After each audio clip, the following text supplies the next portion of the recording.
بسم اللہ الرحمن الرحیم نحمده ونصلی ونسلم علی رسولہ الکریم اما بعد۔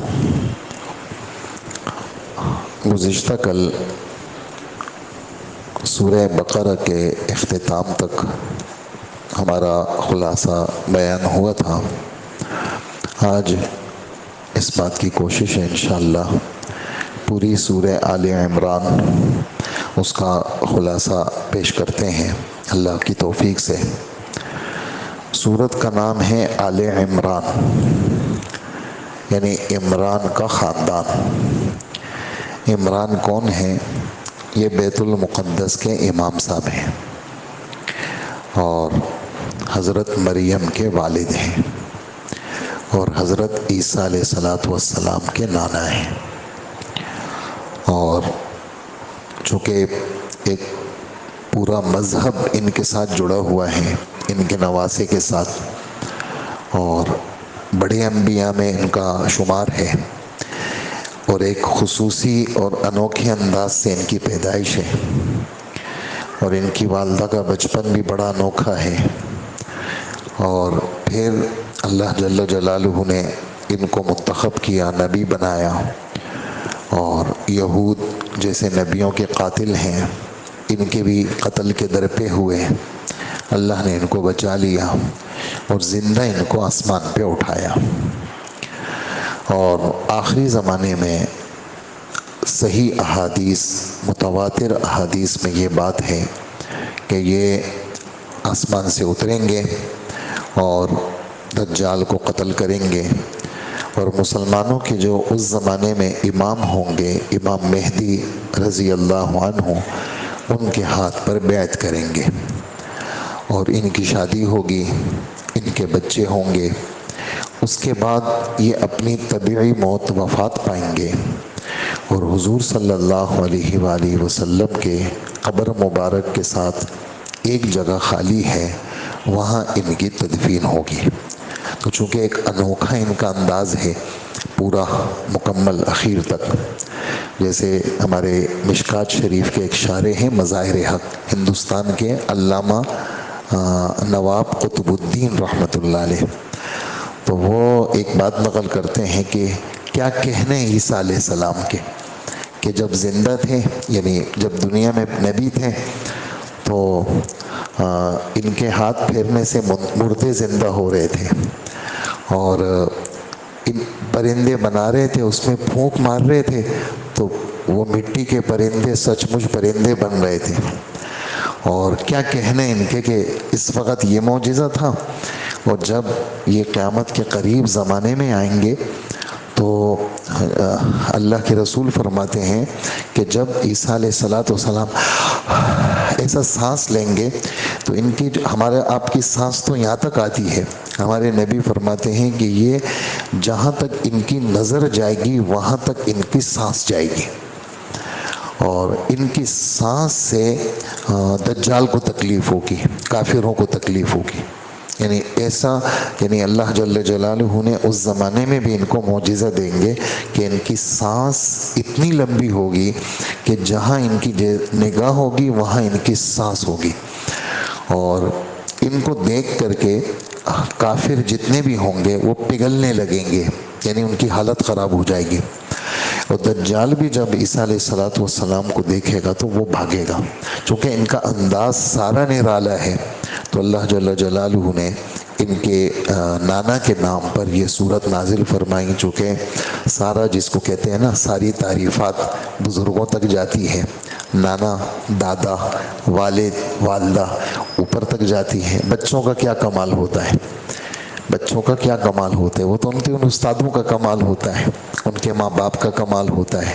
بچے کہتے ہیں ہم کرنے والے، حالانکہ ان کا کیا ہے، یہ تو سب اوپر، وہ کہتے ہیں سارا کریڈٹ اوپر جاتا ہے، سب جو والدین ہیں ان کی تربیت ہے، اساتذہ کی تربیت ہے، تو وہاں تک یہ سلسلہ ایک جاتا ہے۔ تو اس وجہ سے اس سورت کا نام سورہ آل عمران ہے۔ ابتدا سورت الف لام میم، تفصیل آپ نے سن لی، اللہ کے سوا کوئی معبود برحق نہیں، اللہ زندہ ہے، اللہ ساری کائنات کو تھامنے والے ہیں، قرآن پاک کا سچ ہونا، قرآن پاک تورات، انجیل، زبور کی بھی تصدیق کرتی ہے۔ قرآن پاک قیامت تک رہنے والی کتاب ہے، اور اس صورت میں اللہ کی بڑائی، اللہ کی عظمت، اللہ علم میں کامل ہے، اللہ پر کوئی چیز پوشیدہ نہیں ہے۔ تمہارے ماں کے پیٹ میں جو تمہاری الگ الگ شکلیں بنی ہیں یہ اللہ نے بنائی ہیں۔ ایک ماں باپ سے پیدا ہونے والے لڑکے لڑکی، سب کی آوازیں الگ، سب کے چہرے الگ، سب کی چال الگ، یہ اللہ نے بنائی ہے۔ اور اللہ نے کتاب اتاری۔ پہلے دن میں نے آپ سے یہ بات عرض کی تھی کہ قرآن پاک کی دو قسم کی آیتیں ہیں، ایک وہ جس کا ترجمہ واضح ہے، سب کو سمجھ میں آتا ہے، ایک وہ جس کا ترجمہ واضح نہیں ہے، یعنی ہم اس کا مطلب نہیں سمجھ سکتے، تو ہم کیا کریں گے؟ ہم اس کا مطلب اللہ کے حوالے کریں گے، اور اللہ سے درخواست کریں گے کہ ربنا لا تزغ قلوبنا، اے اللہ ہمارے دلوں کو ٹیڑھا نہیں کرنا۔ دنیا ہے، دنیا میں قسم قسم لوگ ہیں، قسم قسم بیانات ہوں گے، قسم قسم تحریرات ہوں گی، قسم قسم چیزیں آئیں گی، اے اللہ ہمیں فتنوں سے بچا کے رکھنا، ظاہری فتنے سے بھی بچانا، باطنی فتنے سے بھی بچانا، ہاں ظاہری بے حیائی سے بھی بچانا، اندرونی بے حیائی سے بھی بچانا، ہمارے دلوں کو اے اللہ ٹیڑھا نہیں کرنا۔ اسی طرح یہ صورت ہمیں بتاتی ہے کہ عزتوں کے مالک صرف اللہ ہیں، ذلتوں کے مالک قل اللہم مالک الملک، وہ بھی اسی میں ہے۔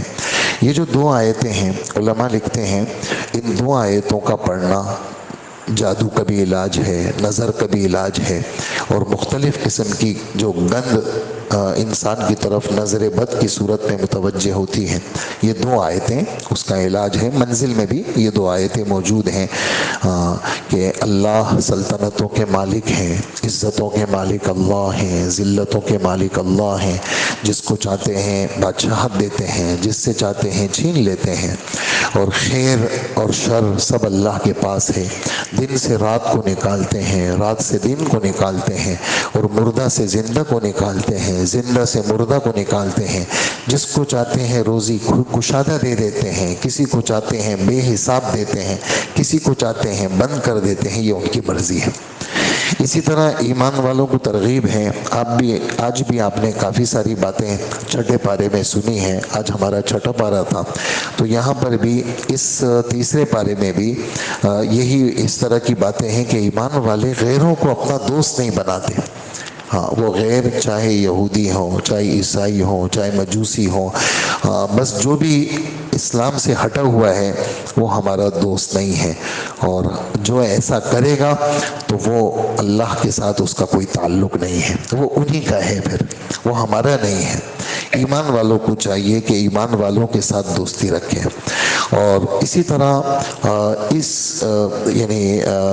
صورت میں وہ آیت بھی ہے جس میں حضور صلی اللہ علیہ وآلہ وسلم کی پیروی کی ترغیب دی گئی ہے، پورے قرآن میں یہی آیت ہے۔ کیا؟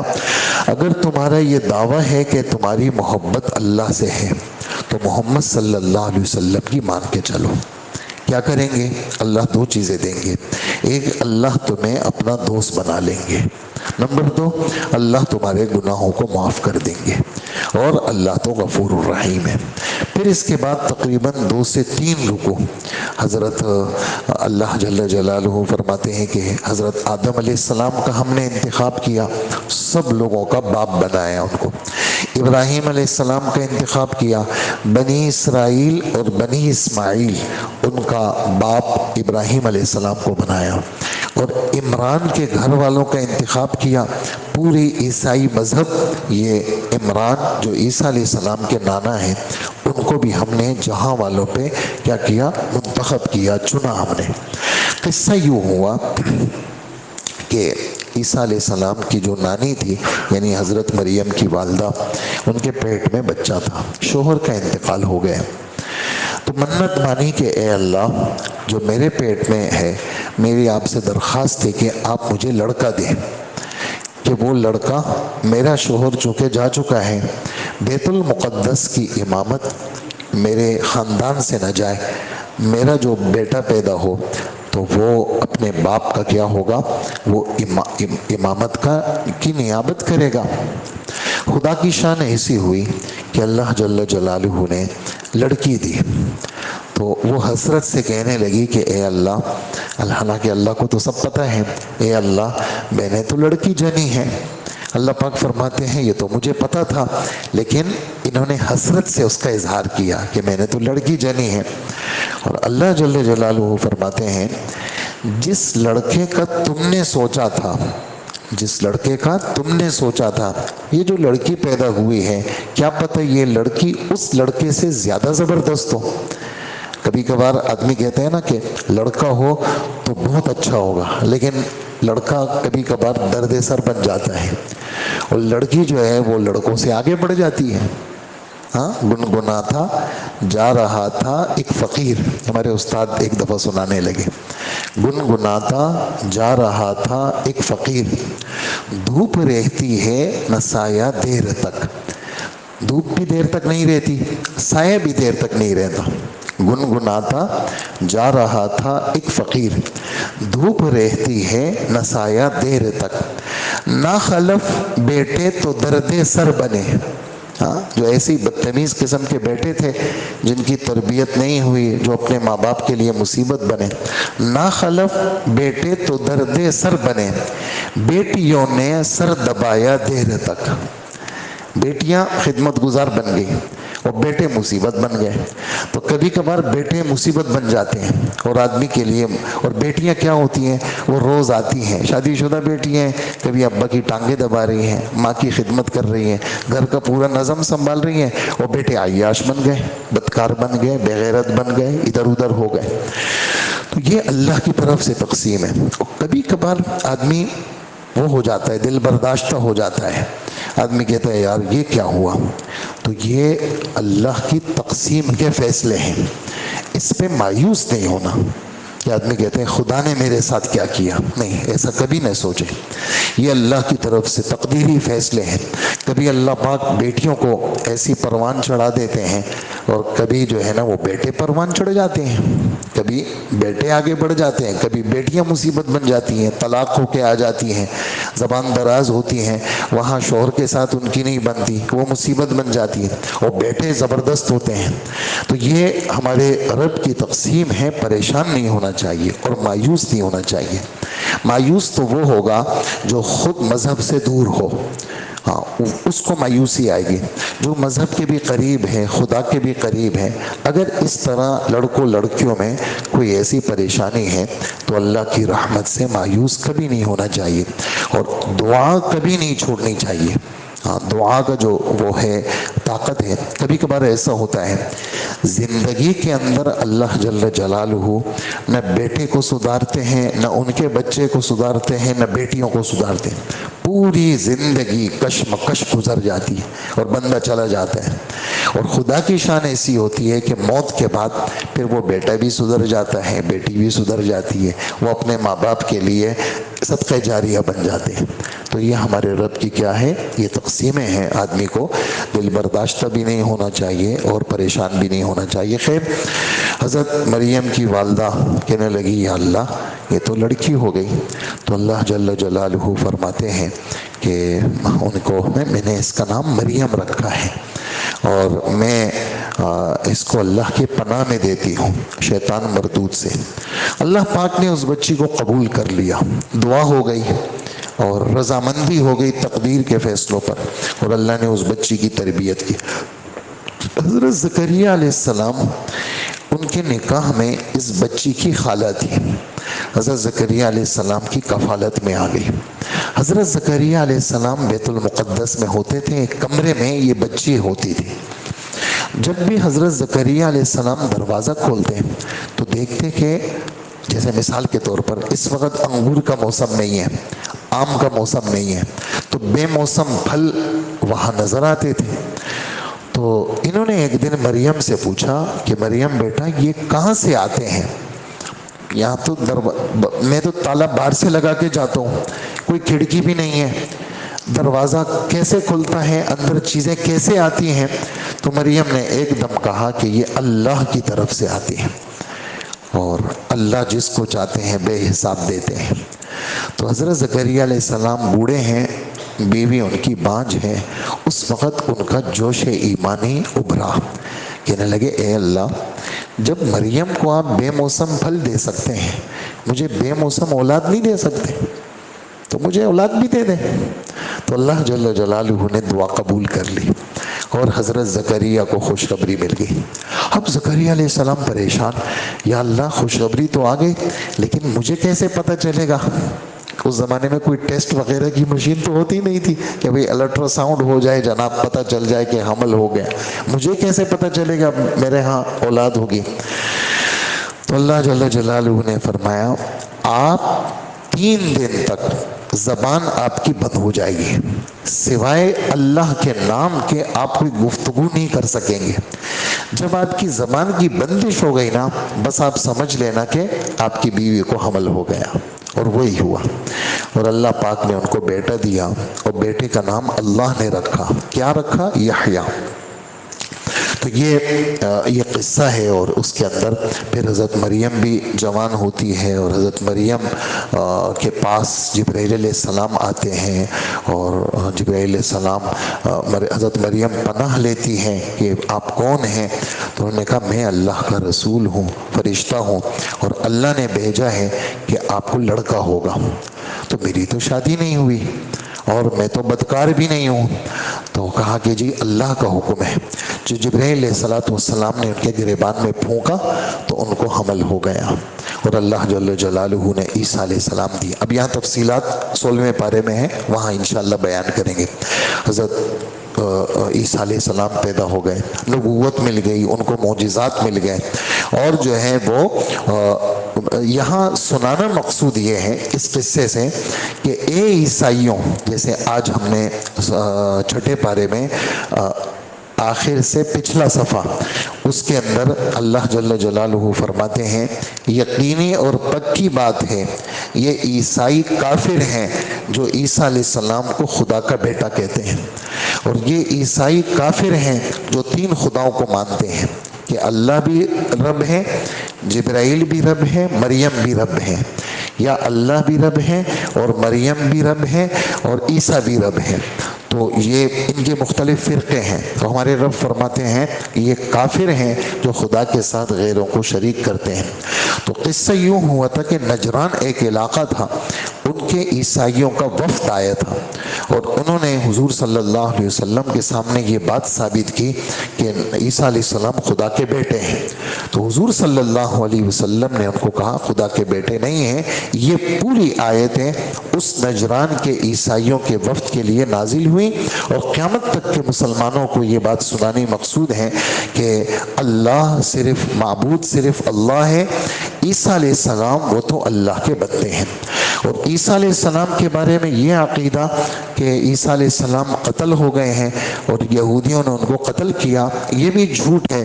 آج ہم نے پڑھا 6 پارے کا 2 صفحہ، اللہ جل جلالہ فرماتے ہیں کہ وما قتلوہ یقینا، کہ ان یہودیوں نے عیسیٰ علیہ السلام کو قتل نہیں کیا بلکہ اللہ نے زندہ عیسیٰ علیہ السلام کو اٹھایا ہے۔ تو پچھلی جو ہماری سورہ بقرہ تھی اس پہ زیادہ تر انداز بیان یہودیوں کی طرف تھا کہ سدھر جاؤ، ہر زمانے کے یہودیوں تم سدھر جاؤ، اور اس صورت کے اندر زیادہ تر خطاب عیسائیوں کی طرف ہے، اور ان کو ترغیب ہے کہ دیکھو سدھر جاؤ، جو صحیح مذہب ہے وہ کیا ہے؟ وہ لا الہ الا اللہ کا ہے کہ اللہ کے سوا کوئی معبود برحق نہیں۔ اور دونوں شرک میں پڑ گئے۔ یہودیوں نے عزیر علیہ السلام کو خدا کا بیٹا کہا تو مشرک بن گئے، اور عیسائیوں نے عیسیٰ علیہ السلام کو خدا کا بیٹا کہا تو مشرک بن گئے۔ اور ہمارا مذہب یہ ہے کہ خدا کا کوئی بیٹا نہیں ہے، قل هو اللہ احد، آگے اللہ الصمد، آگے لم یلد، اللہ کی کوئی اولاد نہیں ہے، ولم، اور اللہ کسی کی اولاد نہیں ہے، ولم یکن لہ کفوا احد، اور اللہ کا کوئی ہمسر نہیں ہے۔ یہ اور پھر خود عیسیٰ علیہ السلام کی دعوت یہاں بھی، اور 16ویں پارے میں بھی اور 25ویں پارے میں بھی، کیا؟ ان اللہ ربی و ربکم فاعبدوہ، بے شک بات ہے اللہ میرا بھی رب ہے